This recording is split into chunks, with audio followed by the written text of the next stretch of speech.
Here's the thing. I'm scared of boys, and they make me incredibly awkward, and I say stupid things, and I get really uncomfortable, and I don't know how to be myself, and I don't know how to act natural.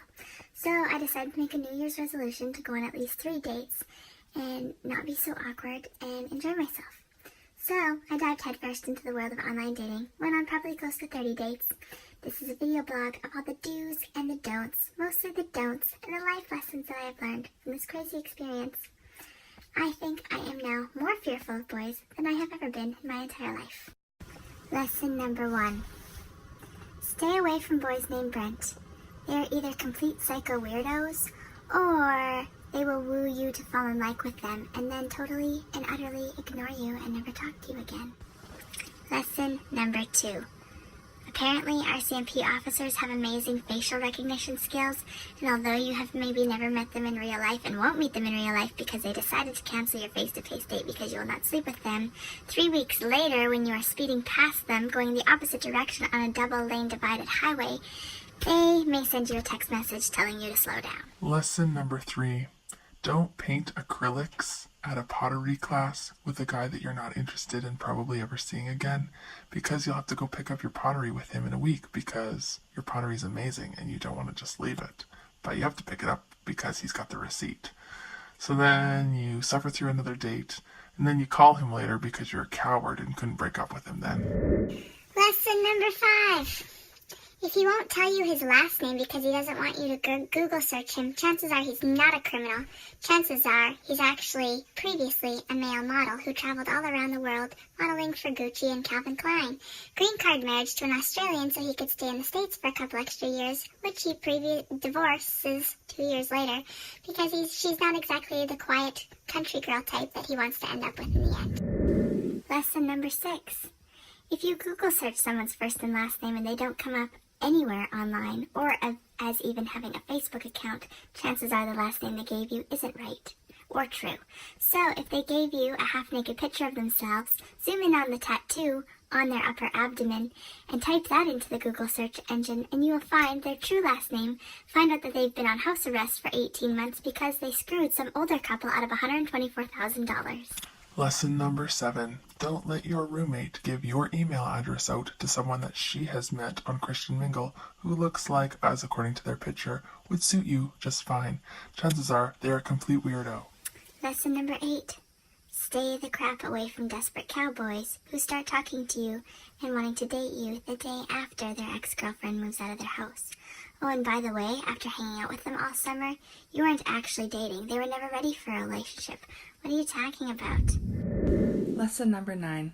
The cattle farmer is really nice, but for your whole entire hour-and-a-half coffee, he will talk about nothing but cows. Smile, be pleasant, be polite, because this will not be the last that you see of him.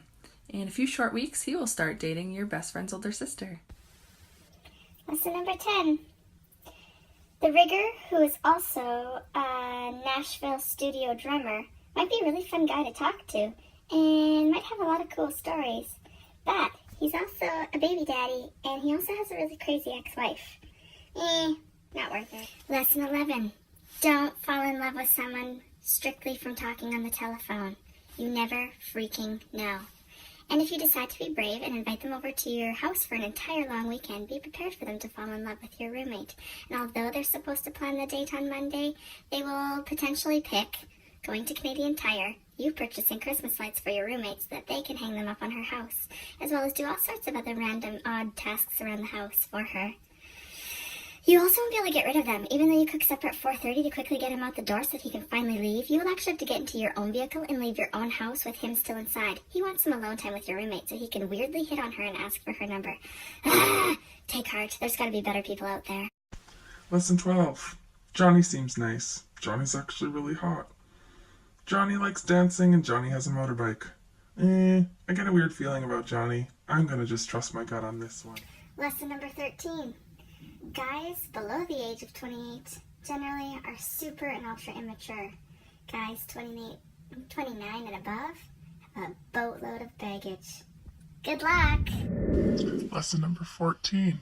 When you're waiting 45 minutes in a coffee shop to meet up with your date, and there's a guy in the corner who's smiling at you and seems really cute. You might as well go over and say hi, because the guy that you're waiting to meet, although you think he's pretty cool, you'll never hear from him again.